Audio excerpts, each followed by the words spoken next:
As a fourth-generation entrepreneur and business owner, I know the grit and grind that it takes to run a business. With Chingon SA, we're capturing stories from other local business owners and community leaders to highlight them for you, our querido community of San Anto. From the culture, for the culture. Shane Sosa with Palco Claims. We just had a great conversation a little while ago, just kind of talking industry stuff, and can't wait to see, the results of that. But I wanted to invite Shane on the show. I've known him. He's a client of ours, but he's in the public adjusting space. And so for a lot of you who don't know what the public adjusting space is, Shane's going to definitely fill us in on that. But hopefully we don't get too nerdy with insurance stuff. Hey man, nerdy is good. We're passionate about what we do. That's right. Yeah, absolutely. But definitely Shane is definitely passionate about what he does. How long have you been doing public adjusting now? I got licensed first in 2018. And the interesting thing is in 2017, I didn't even, early 2017, I didn't even know what a public adjuster was. Yeah. So, which is wild to think because, less than 2 years later, I became one. What were you doing before? I'm just curious. So what got me into the industry was I was a roofing sales person for a company in Oklahoma City. And it was a 3-man operation, and they just focused on insurance restoration work from hail and wind. Gotcha. That was their bread and butter. I just left the corporate environment in 2017. I was with FedEx. Before that, I was with Monster. Prior to insurance and public adjusting, I was corporate sales my whole life. And I grew very tired of corporate. I was always a high performer, but it was always, what have you done for me lately? Yeah. And the goalpost keeps moving. Exactly. Yeah. So my wife was in medical at the time, and she was in residency at OU in Oklahoma. That's how we got to Oklahoma. And she was making enough to just pay the bills and we could survive. So I was so I took a big pay cut to go work for this 3-person Oklahoma roofing company, and I did well. And I started learning about the process and all that stuff. And then I would have clients that would get denied from an insurance adjuster. I'd get up on the roof, there's hail damage everywhere. They're like, no, it's wear and tear. And what do we do? And then you should call a public adjuster. Well, what's that? I had no idea. So then I learned about it and then did some research. And the cool thing about me is if you know me long enough, I've always wanted to be a lawyer. And a public adjuster is kind of like a lawyer, but just specific to insurance claims. Yeah. So we read the policy, we argue for our side, prove our case, right? Present the evidence. And I love that. I love that part of the job because either the claim should be paid or it shouldn't. Sure. And if I can prove and make an argument on why the claim should be paid, I love doing that, right? Yeah. So, and I find that the insurance companies have kind of weaker arguments, in my opinion. So if they have a strong argument, I mean, there's times that I'll look at a claim and I'm like, yeah, there's nothing we can do on this. Yeah, and sure. It is what it is. But yeah, that's what got me into the industry is just, I really I've always been about helping people. Even when I did sales, I was always a solution seller. I want to find out what the problem is. I want to give a solution. That's exactly what public adjusting is, right? You have a problem and we are a solution to that problem. Yeah. So just so you guys know what a public adjuster is, it's just someone that you can hire to advocate on your behalf, similar to the way that you would hire a tax advisor to do your taxes or a CPA. They do everything for you, right? You give your CPA all your documentation, they do all the stuff, all the write-up, they send it to the IRS, you sign here, it's all good, right? So you don't really have to do anything unless they ask you for something. Same thing with the public adjuster. If I need something from you, I'll be like, Luis, I need you to send me this, I need you to send me that. And once you do that, just sit back and we'll keep you on the thread and we kind of go like that. So think of it as a claims concierge service, if you will. So we take on the whole claim burden so that you don't have to. We know how to negotiate a settlement. We know how to do all of that so that clients don't have to. And it's for the right client, it's great. I'm one of those clients, right? If I can pay someone to do something for me, I'm that guy. I have a yard guy, I have a house cleaner, I'm not very handy, so I'm a guy who pays for things. So our clients are those people, either they don't have the time, they don't have the knowledge, or they're just so frustrated with the process. The challenge is people don't know what a public adjuster is, Sure. right? They never heard of it. So honestly, 97% of our clients, it feels like, don't know what it is. They were just told by maybe an agent, maybe most of the time it's contractors.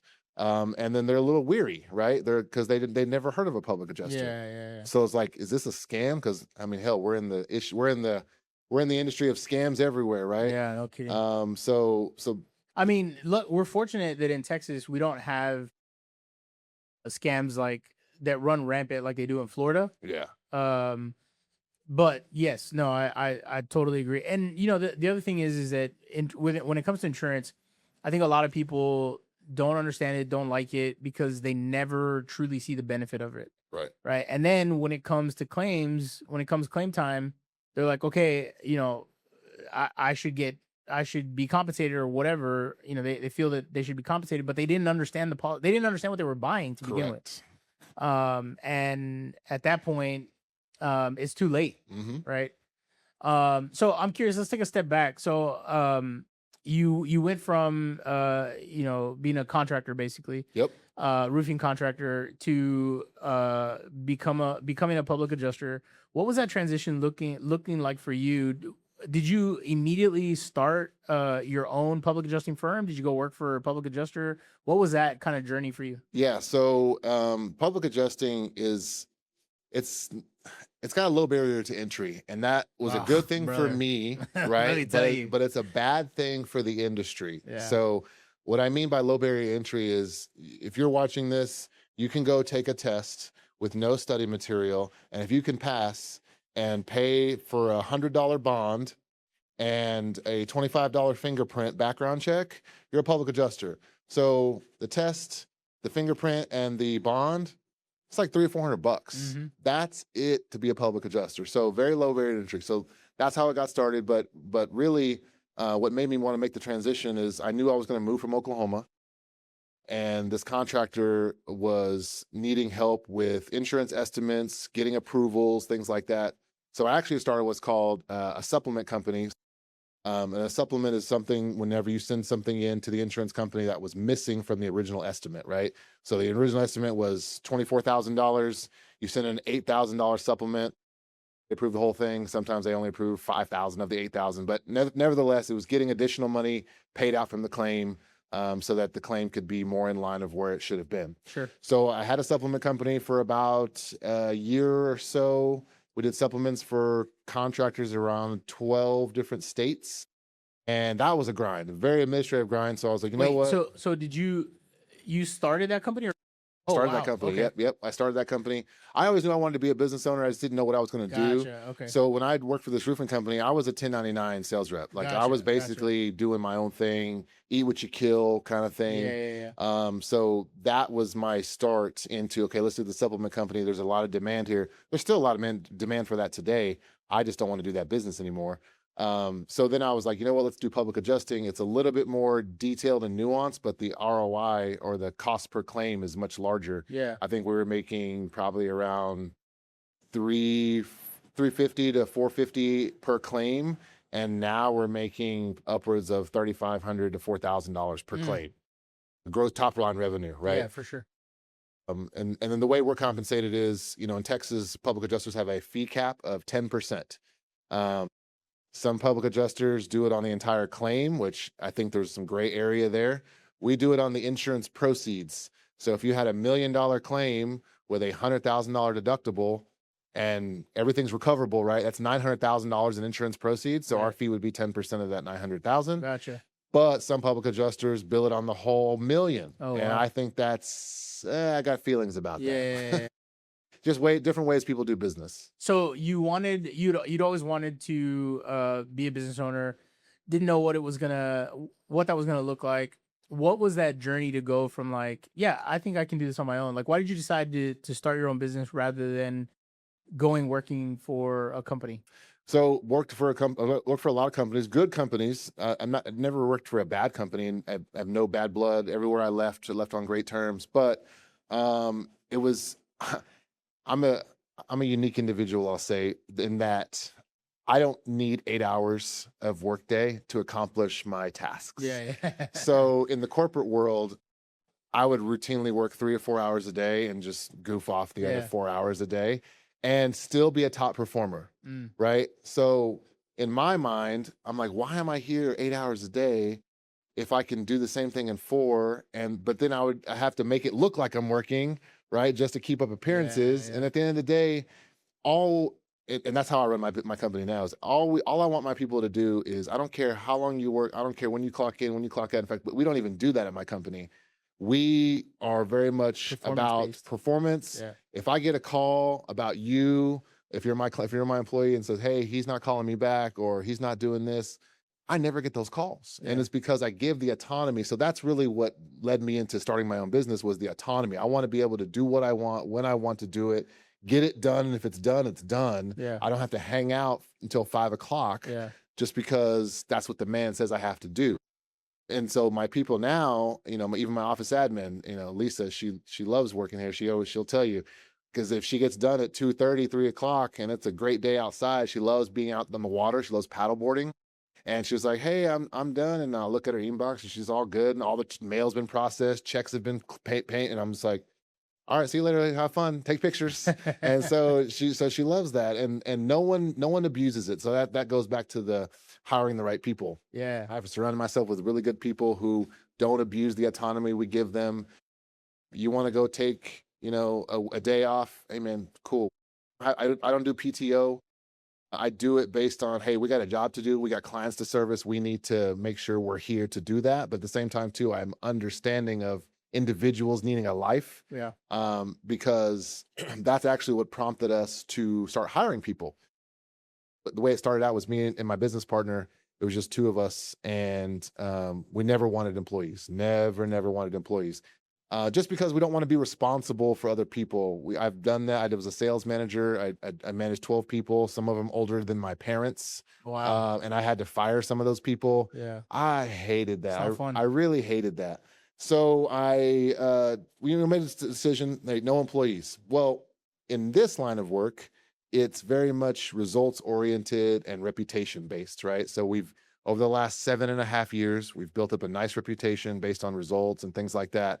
And work just keeps coming. Referrals just keep coming in, which we're very fortunate for. But my partner and I were starting to hate life. We were working. I mean, 2, 3 o'clock in the morning, pumping out claim estimates, reviewing policies, trying to stay up, because these people are coming to you with a problem and we want to solve the problem promptly as we can, right? Yeah. So I think it was 2020, 2021. It was 2021 is when we started to think about hiring our first employee. And then we hired our first one in 2022. And then there was 3 of us. And now we are 10 deep. We actually have 9 employees and 1 virtual admin. Wow. So been a crazy roller coaster since 2019.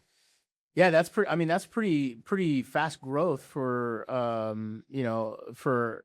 any size of business. And that's awesome, dude. Congratulations. Are you guys only in Texas? Do you guys kind of handle multiple states? Like, what's your? Nope. Yep. It's a good question. So we actually our headquarters is in New Braunfels, Texas, and we have 4 people in the office. And then we're licensed in Oklahoma. We have a local rep there in Oklahoma, but we're also licensed in Nevada. We've done a hotel fire in Nevada last year, and they found us on Google, which is great. And we just this year, we are now licensed in Kansas and Colorado. The next state's probably Georgia, and then maybe the Carolinas. So I love that you're looking forward like that. Yeah, no, and the reason being is I don't think we have a secret sauce. In fact, I share all of our tactics with my peers, my public adjuster peers. I share that with the contractors. We don't have a secret playbook on how we win claims and things like that. And I don't think it's we're winning claims. I don't want to think it's like that. It's really just we have a process of gathering the evidence, presenting it in a way that makes sense to the insurance adjuster, and getting the claim paid. Yeah. So if anyone's out there, whoever has any questions and wants, how do you do it? How do you overcome this? Like, we'll tell you what we would do.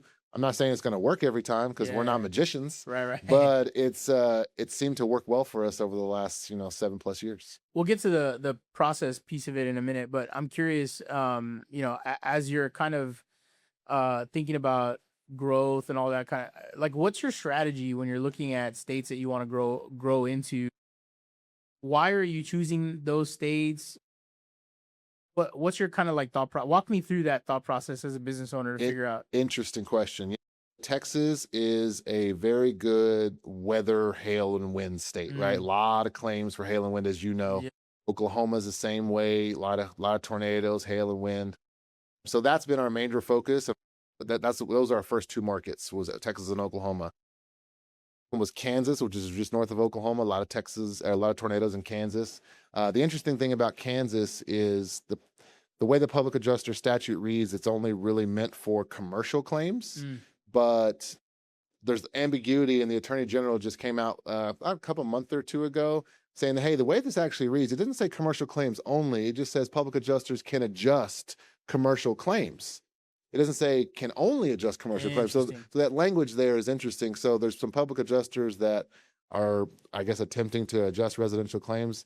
I'm waiting to, get some more clarification before I potentially violate any state statutes.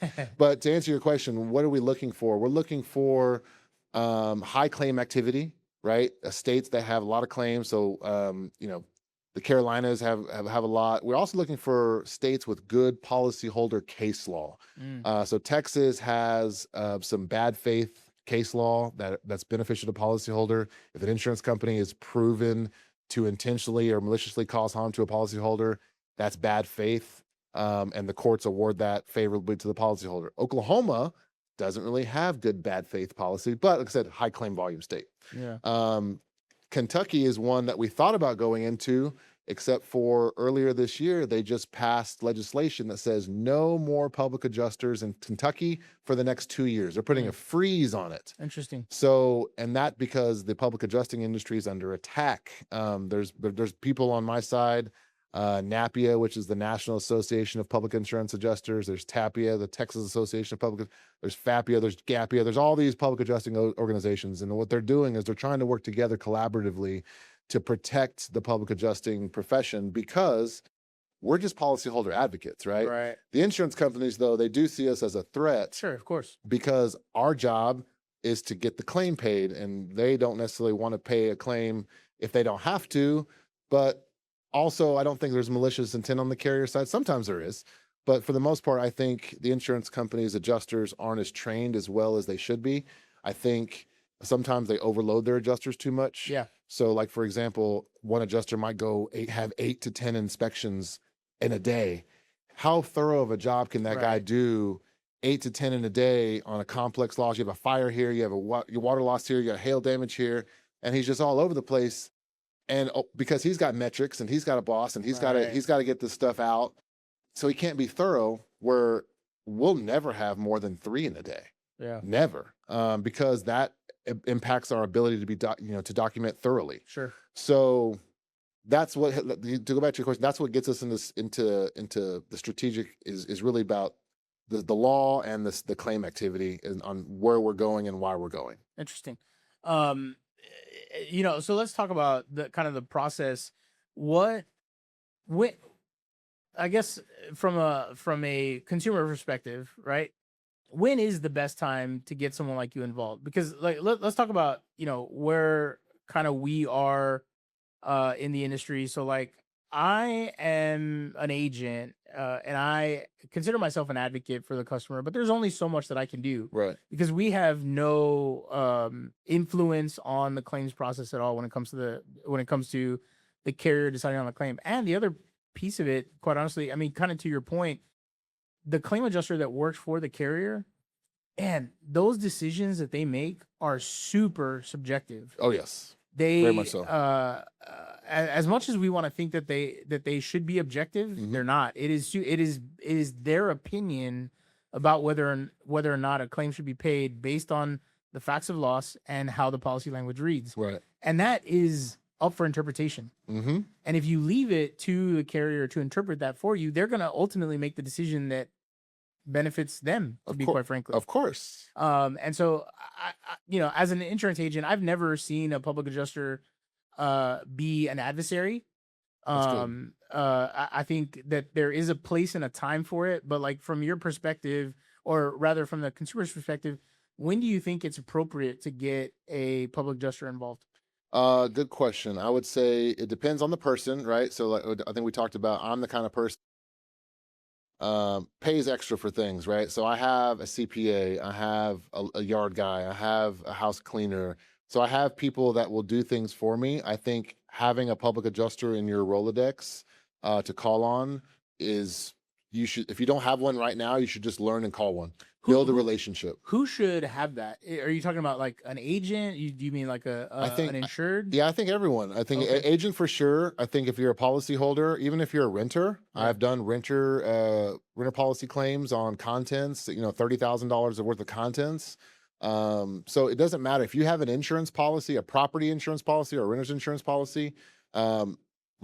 Make friends with a public adjuster, because you'll never know when you need them. We give tons of free advice. But to answer your question, when's the best time to contact one? Anytime you think is appropriate, which on a fire loss, for example, I think all fire losses need a public adjuster every single time. They're so complex. There's so many moving pieces, especially on a total loss, which you're thinking, why would I need a public adjuster on a total loss? Like, for example, we have one right now. It was a total loss fire, $455,000 policy limit. And the insurance company wrote an estimate for $450,000. So $5,000 below the limit. I'm like, okay, hold on. Yeah. But what people don't know is $455,000, the policy limit is actually not the policy limit. And what I mean by that is there's actually more than that available in the policy, but people don't know how to find it. And an agent like you might tell them where to look, right? So like in the policy, there are subsections for debris removal. Debris removal can sometimes be 5, and I've seen as high as 20% of the policy limit. Right. So if it's 10% of the policy limit on $455,000, that's $45,000 in additional coverage. Right. That the insurance company is not telling them how to claim. Sure. Right. So it's not $455 now. Now it's it's $500,000. And now it's $500,000 limit. And I just found them $45,000 that they didn't even know was there. There's building code. There's additional cost of living expenses. There's all kinds of things that these insurance companies just don't tell our clients. Well, it's like you said, they're going to benefit. They're going to shape the conversation in a way that kind of benefits them. And what we do is just say, hey, look, you just need to know all this information so that you can make a good decision. And so that's why talking with the public adjuster, and I've had plenty of people that we've just given advice to and not formally retained them. We've not charged them a fee.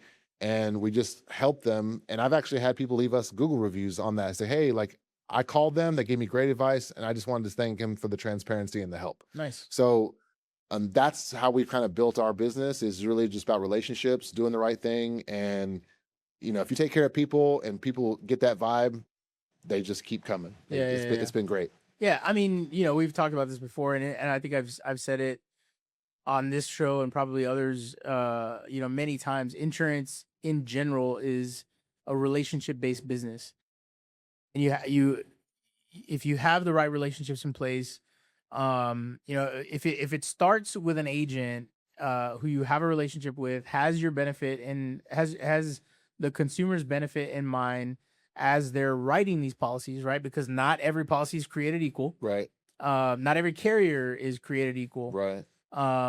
If you have these relationships, the agent has an understanding of what it is that you're trying to accomplish, and how they can craft the policy to meet that need. Right.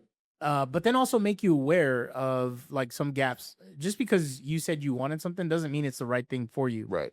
Right. So an advisor to come alongside you and guide you through that process. You mentioned something about having an insurance broker or agent refer public adjuster. He's since retired, but we had an agent that would use our ability to solve the claim problem to help get him sales. So for example, this client had called this broker, and he had this claim, and he was trying to shop new insurance because he hated his current carrier because they were treating him bad. So he wanted to shop around, right? But of course, selling insurance to a person with an active claim, it's pretty much a no-go. Yeah. So hey, call Palco, have them work the claim, and then when it gets solved, come back to me, and we'll get it written up properly and all that stuff. And we've helped him secure clients. Nice. that may have otherwise would have not been able to say, because if that claim doesn't get approved, then you already know that there's a claim on file, there's problems, there's liability, right? And you may not even want to write that policy, right? So we've had agents use us to help bring in, I mean, and especially on the commercial side, lots and lots of premium dollars. So, I mean, like I said, we can be advocates for insurance, you know, not even helping you guys bring in and secure new deals, but also keeping your current client base happy. It's like, hey, like you said, you don't get too much and have too much influence on the claim side. So, you know, give your high level, you know, input, you know, let us give our input. And if necessary, we can get involved into the claim. Curious. I don't know why that was such a mind meld for a second. Curious, do you guys do any other claims other than property, or is it just strictly property claims that you guys adjust? Strictly just property. So our license allows us to do auto, property, and inland marine. So and aviation. So yeah, I don't know anything about airplanes, don't know anything about boats. And auto is it's paid at ACV. But as cars are getting more and more expensive, we've thought about, and I actually have someone on my team who used to be in auto body estimating and used to send, you know, work auto claims with through that auto body company. But so it does allow us to do other lines of insurance, but property is where our focus is. But we've done every claim you can think of, from hurricane, tornado, vandalism, school buses crashing into buildings, you name it, we've done it. Wow, interesting. Cool, man. Thanks so much for coming on the show, dude. This has been a fun conversation. Yeah, I loved it, man. You know, I hope we didn't get too far in the weeds when it comes to insurance, because like I said, I love talking insurance and probably could talk about it all day long. I'm sure our producing partners over there behind the scenes would not appreciate that very much. But anyway, thanks so much for coming on the show, man. It's been great having you on. Yes, sir. Appreciate it. Thank you guys so much for tuning in to another episode of Chingon SA. If you found any value in the conversation at all, you know someone, a property owner, whether it's on the commercial side, on the residential side, who potentially could use Shane's services, we're going to link their information, their contact information in the show notes below. Be sure to reach out to Shane and his team over at Palco Claims. If you're in the market to shop your auto or home insurance, or even commercial property insurance, we here at Leal Insurance Services would love an opportunity to earn your business. Again, thanks so much for tuning in to another episode of Chingon SA. We'll see you guys next week. This has been an LIS Studio and Serafina Digital production. Be sure to like and subscribe to the show on your favorite platform, and tell a friend about the show by sharing this episode on your Facebook and TikTok. If you're a business owner, entrepreneur, or someone doing really cool things in San Antonio and want to get your story on our show, email us at luis@lealinsurance.com.